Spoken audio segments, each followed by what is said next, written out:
Introduction. Hey Pooja Didi, you are here. I want your little help in my biology project. Can you help me please?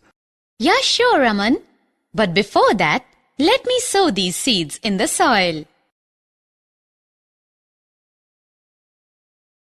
But why are you sowing these seeds? It's simple, Aman. When seeds will germinate in the soil, a new plant will grow up. That's interesting. Do all plants grow due to seeds? No, Aman. There are various methods by which plants reproduce. You mean to say that, like the animals, plants also reproduce? Yes, Aman. This has created an interest in me to learn about the reproduction in plants. Come children, let us learn about reproduction in plants. Objectives. At the end of this lesson, you'll be able to define reproduction, recall the parts of a flower, explain asexual and sexual reproduction in plants, describe asexual modes of reproduction in plants such as vegetative propagation, budding, fragmentation, and spore formation. Define unisexual and bisexual flowers, understand pollination and its types, explain formation of a zygote, discuss seed dispersal in plants. What is reproduction? The process of producing young ones from their parents is called reproduction. Most plants have roots, stems, and leaves. These are called the vegetative parts of a plant. Flowers are the reproductive parts of a plant. But before studying the reproduction in plants, let's recall the parts of a flower. Parts of flower. Flowers are the beautiful parts of a plant. They are important in making seeds. Therefore, they are the reproductive parts of a plant. Let's learn about their parts. Stamen is the male part of a flower and pistil is the female part of the flower.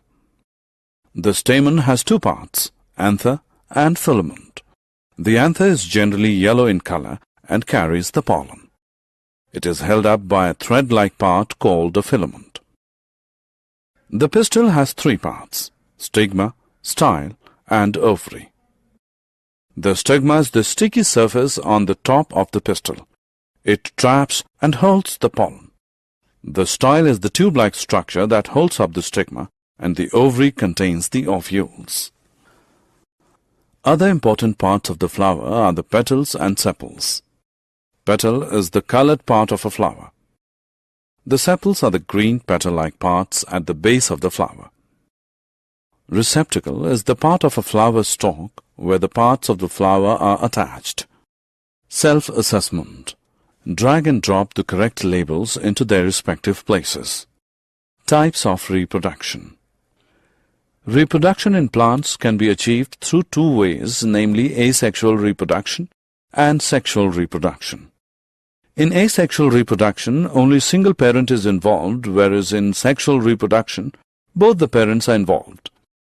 Let's study about them in detail. Vegetative propagation. Different methods of asexual reproduction are vegetative propagation, budding, fragmentation, and spore formation. Let's discuss about them in detail one by one. When new plants are produced from the vegetative parts of a plant, the process is called vegetative propagation. It does not involve formation of seeds. Let us see how vegetative propagation works. Stem as a vegetative part of a plant. Have you ever seen buds at the nodes of the stem? These buds are called axillary buds. These buds do not produce flower, rather they give rise to new branches. In some plants like rose, small portions of the stem containing small nodes are cut from the plant. These cut portions are called cuttings. These cuttings, if planted and watered, can produce new rose plants. Similarly, stem cuttings of sugarcane can also be used for vegetative propagation of sugarcane. Do you know potato is the edible stem of a plant? It bears small scars on it called eyes. Well, these are the axillary buds. each eye on a potato can give rise to new plants by forming shoot above and root below. Leaf as a vegetative part of a plant.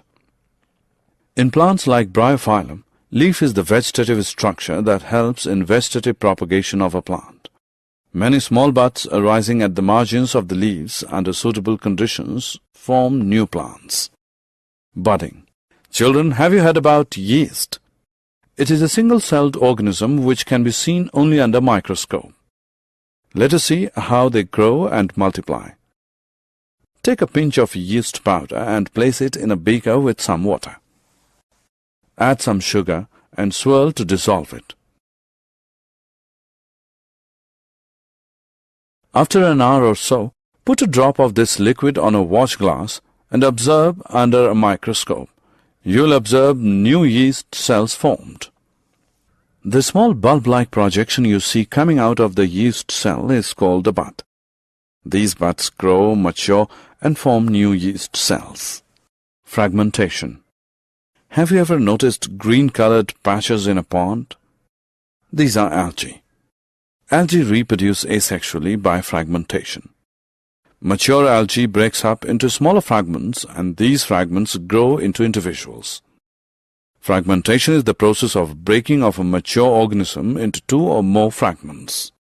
Spore formation.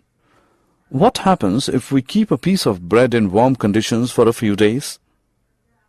Yes, we will notice blue-green fungus grown on it. Fungus grows from spores present in the air. Spores are light in weight, so they keep floating in the air. Under suitable conditions, they germinate and develop into new individuals. Plants such as moss and ferns also reproduce by means of spore formation. Self-assessment. Let's check what you have learned so far. Drag and drop the correct option into its respective place. Unisexual and bisexual flowers. Corn, papaya, and cucumber flowers have either the stamens or the pistil. These types of flowers are called unisexual flowers. On the other hand, hibiscus and mustard flowers contain both stamens and pistil. These types of flowers are called bisexual flowers. Anther of a flower contains pollen grains which produce male gametes. The female gamete is formed in an ovule. In sexual reproduction, both male and female gametes fuse together to form a zygote. Pollination. You must have seen honeybees sitting on a flower. Do you know insects carry away pollen grains on their bodies? They are the pollinating agents. The transfer of pollen grains from anther to stigma of a flower is called pollination.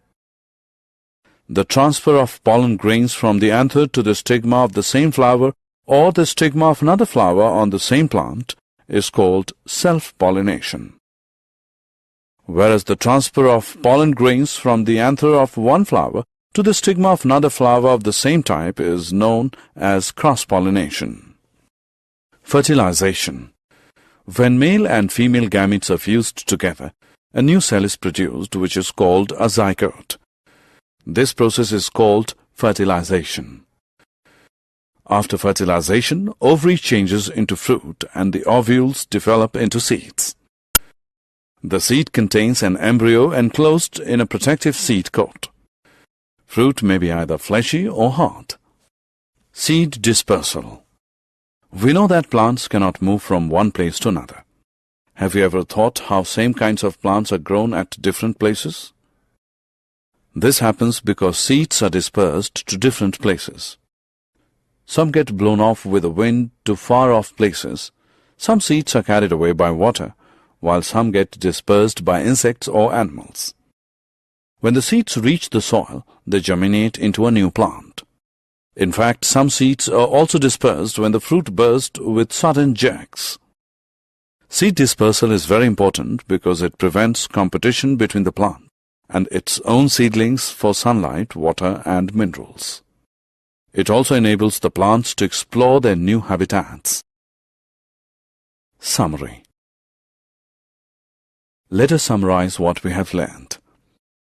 The process of producing young ones from their parents is called reproduction. Flower is the reproductive part of a plant. In plants, there are two modes of reproduction, asexual and sexual. Asexual reproduction involves only one parent, whereas sexual reproduction involves two parents. There are different methods of asexual reproduction such as vegetative propagation, budding, fragmentation, and spore formation. In vegetative propagation, new plants are produced from the vegetative parts of a plant such as root, stem, and leaves. A unisexual flower has either the stamens or the pistil. A bisexual flower has both stamens and the pistil. The male gametes are found inside the pollen grains and the female gametes are found inside the ovule. The transfer of pollen grains from anther to stigma of a flower is called pollination. Pollination is of two types, self-pollination and cross-pollination. In self-pollination, the pollen grains are transferred from the anther to the stigma of the same flower or to the stigma of another flower on the same plant. In cross-pollination, pollen grains are transferred from the anther of one flower to the stigma of another flower of the same type. The fusion of male and female gametes is called fertilization. Fertilized egg is called zygote, which develops into an embryo.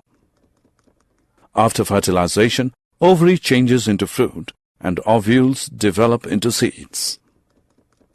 Seed dispersal is caused by wind, water, insects, and other animals.